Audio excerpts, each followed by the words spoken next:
On the evening of July 5th, around 5 p.m., the embankment at Tuanzhou Dike in Huarong County, Hunan province suddenly breached. This occurred in the middle and lower reaches of Dongting Lake on the Yangtze River. Due to the failure of emergency repairs, as of 9 a.m. on July 6, the breach had expanded to 226 meters. The surging floodwaters quickly inundated villages and farmland, forcing local residents to evacuate overnight. Within one night, Tuanzhou Dike was swallowed by the flood. The flood covered an area of 47.6 square kilometers, accounting for 93% of the total area of Tuanzhou Dike. The average water depth inside the dike reached about 5 meters, submerging many two-story buildings almost entirely. About 6,000 residents were urgently relocated. Videos circulating online showed lake water rapidly flooding villages, with villagers evacuating overnight. Many electrical appliances and large items were abandoned on the roads. Some people were seen with only a small suitcase walking with young children, while others used tricycles to transport elderly family members and some belongings. The heavy traffic caused road congestions and accidents. Following the breach of the primary dike at Tuanzhou Dike, the secondary defense line, the Qiantuan Dike between Tuanzhou and Qianan, also became critical. Located only 2 kilometers from the breach, the 14.4-kilometer-long Qiantuan Dike is a weaker soil embankment, rarely used for flood control since 1996, and poorly maintained. Experts pointed out that by noon on July 6, as floodwaters poured into the dike, the pressure on Qiantuan Dike increased, causing the soil moisture level to rise and leading to seepage and other hazards. Experts emphasized that the second line of defense needed urgent reinforcement. Local residents recorded videos on July 6 showing the situation. This is Yueyang Huarong, next to Dongting Lake. The dam in the distance is a breach dam. Many trucks loaded with stones are parked on the dam, trying to fill the breach. On the other side is Tuanzhou Dike, now almost completely submerged. Another urgent task is to protect the dam we are standing on. This dam protects Qianlianhu town and Yangxin Fort. This area is a junction of 3 towns. While repairing the breach, we must also safeguard this dam. The water level is dangerously close to the dam, which protects vast farmlands and the hopes of villagers. Dongting Lake is China's third largest lake, and a breach poses significant risk to the lives and properties of hundreds and thousands of people in the surrounding areas. The rapid water flow and initial unprofessional sand blocking attempts caused the breach to widen. Later, 55,600 tons of stone were urgently mobilized from surrounding counties, Changde, Yingyang, and Changsha, to fill the breach. Despite 10 hours of high-intensity stone dumping, no progress was made as stones and concrete blocks were washed away by the strong currents. Experts suggested waiting for the water flow to decrease before attempting further repairs. By 1 p.m. on July 6, the water level inside and outside the breach had roughly equalized, creating initial conditions for closing the breach. Emergency measures included mobilizing 400 trucks to transport fill materials and 10 self-dumping barges, and 40 flat barges to fill the breach with sand and gravel. Additionally, 28 caissons were urgently dispatched from Shandong to assist in blocking the breach. As of 6 a.m. on July 7th, 51 meters of the Tuanzhou Dike breach had been sealed using methods like bundling and two-way advancement. The left bank advanced 28 meters and the right bank advanced 23 meters, with an average sealing progress of about 4 meters per hour. Regarding the timeline for completing the breach closure, China Annan Group, responsible for the construction, stated that ideally it would take no less than 4 days, depending on factors such as the supply of materials. Water Conservancy expert estimates that about 100,000 cubic meters of materials are needed for the closure. Following the breach of the Tuanzhou Dike, work to enforce the second line of defense began urgently on the night of 5th July. According to Chinese media, rescue teams have cleared the dike base, laid tarpaulins, and completed tasks like setting up power lines.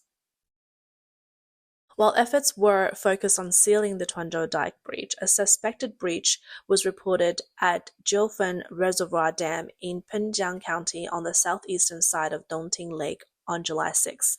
However, officials quickly refuted the rumors, stating only a leakage was detected.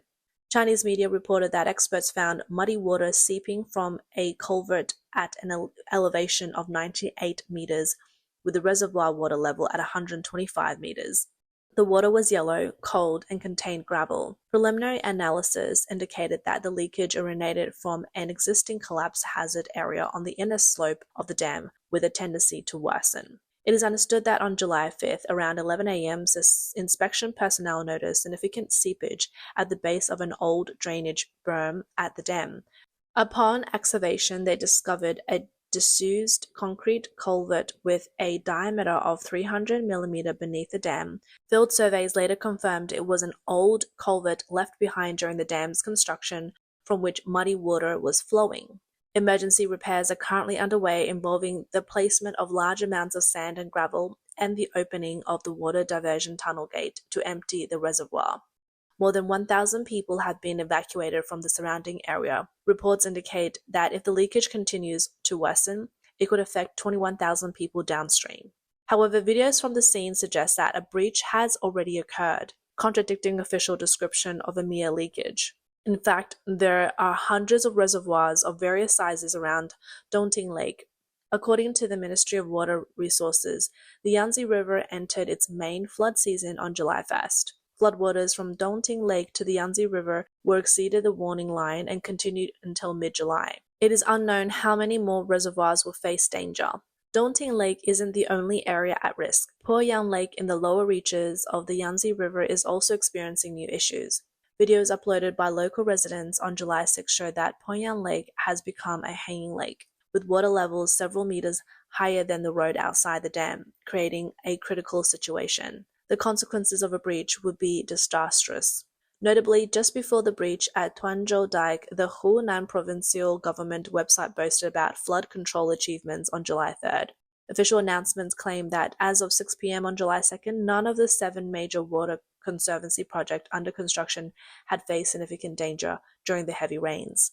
Data shows that the key dike reinforcement project in the Dongting Lake River, which began on September 30, 2022, involves 6 key dikes with a total length of 658 kilometers and an investment of 8.5 billion yuan, scheduled for completion by 2026. However, the breached Tuanzhou Dike was not included in this project. Tuanzhou Township, located at the breach, is in the southern eastern Huarong County, where Dongting Lake and Yangtze River meet. It has a 20.8 kilometer long primary flood control dike, once known as Hunan's first danger. Surprisingly, this critical location was not included in the flood control project. In 1996, Tuanzhou Dike also breached, causing significant damage. Records show that the dike was torn open by floodwaters, creating a gap over 460 meters wide and nearly a kilometer deep. Within hours, the entire area was flooded, affecting over 5,500 households and resulting in the complete loss of 2,467 hectares of cotton, 20 hectares of fish ponds, and 133 hectares of lake farming. In 1996, breach turned the secondary Tuanzhou Dike into a primary flood control dike. Despite rescue efforts, Tuanzhou Dike also breached, resulting in a 314-meter-long gap and flooding 3,340 acres of land. History's lessons are not far behind, yet similar disasters have not been effectively prevented since 1996.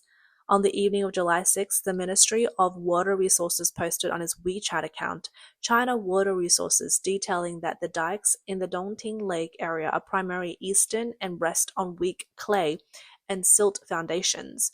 This makes the dikes prone to engineering and safety issues. Approximately 600 kilometers of the dike have severe seepage problems. The floodwaters from Dongting Lake increases the pressure on the dikes, leading to significant risks such as piping, soil erosion, and slope failure.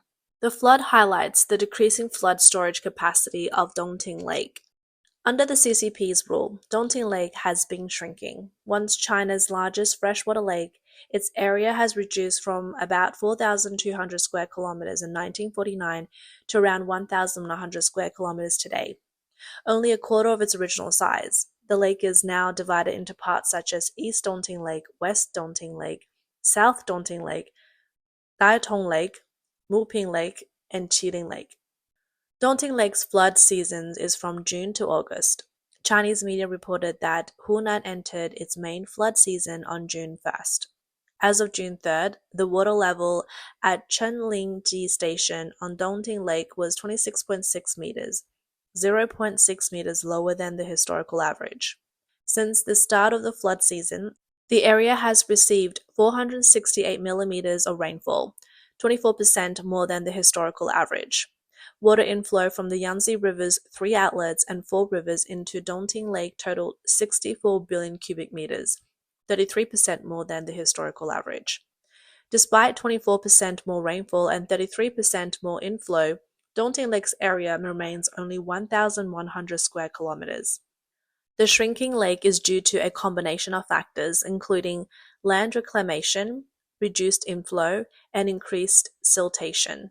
Since the CCP took power in 1949, local governments have pursued land reclamation under the slogan "Conquer Nature, Transform Nature," advocating for the expansion of farmland. This led to large-scale land reclamation around Dongting Lake, creating polders protected by dikes with irrigation and drainage facilities. These polders cause significant siltation outside the dikes, gradually raising the lake beds above the surrounding farmland, leading to flooding inside the polders. Studies show that every 100 square kilometers of reclamation raises the water level at Chenlingjing by 0.03 meters. Dongting Lake has 226 polders, 11 of which are key national polders with 1,221 kilometers of primary dikes protecting cities and counties in Yin and Changde. These dikes have been in use for over 20 years since their reinforcement in 1998. The Chinese government strategy focuses on blocking by reinforcing dikes and improving flood channels. This involves building flood control dikes to protect low-lying farmland and houses inside the polders. This large-scale reclamation has damaged the ecosystem and accelerated the rapid shrinking of Dongting Lake, significantly weakening its natural flood storage capacity. The completion and use of the 3 gorges further accelerated the shrinkage of Dongting Lake. Implementing the store clear water, discharge muddy water strategy significantly reduced upstream water flow to Dongting Lake during non-flood seasons. Although the water discharged from the 3 Gorges reservoir was clear, it intensified bank erosion. The slow water flow reduced sediment transport capacity, leading to prolonged low water levels and increased siltation in Dongting Lake. In March this year, Xi Jinping and other CCP leaders visited Changde, Hunan to inspect a major grain production area, reiterating the slogan, "China's rice bowl must be filled with Chinese grain." For years, Hunan, as the leading rice-producing province, has followed the central government's directives, implementing policies like growing rice up the mountains and return forests to farmland. This has led to extensive reforestation in the surrounding mountains, increasing sediment deposition in Dongting Lake. Furthermore, in the 1960s, the CCP constructed numerous reservoirs of various sizes in the upstream mountains of Dongting Lake during the Water Conservancy construction period. The Jilfen Reservoir, which experienced a leakage incident, is one of the smaller reservoirs. These reservoirs reduce the water flow into Dongting Lake and have mostly fallen into disrepair, thus increasing the risk of flooding rather than preventing it. Due to the long-term low water levels in Dongting Lake, the flood control dikes are largely ineffective. Local officials have weak flood safety awareness, and the dike reinforcement projects are often of poor quality with inadequate daily maintenance and inspection. Videos reveal that before the dam breach, the road surface on the dam's crest had already shown significant deformation, and large water bubbles were rising from the inner side, indicating the formation of cavities or seepage channels. On-site personnel were leisurely observing without taking timely action. When the breach occurred, it was too late. For CCP officials, water hazards are a continuous source of benefits. They require ongoing projects and investment, creating opportunities for profit and boosting local GDP figures. Scholars have found that the Chinese Communist Party evaluates officials based on several key performance indicators. The first is political awareness, also known as party loyalty. For instance, the CCP's projects often involve altering nature, such as moving rice cultivation to mountainous areas, which goes against natural laws. The second KPI is GDP growth rate.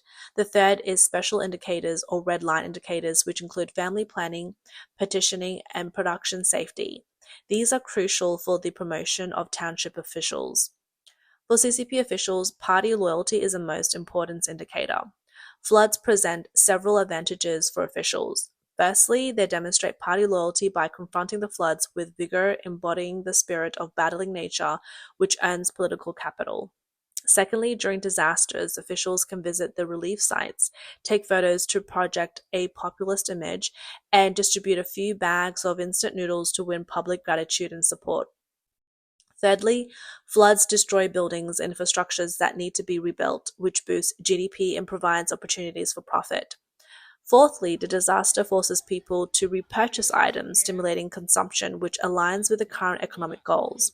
Officials can also attribute the flood to natural causes, deflecting responsibility from themselves.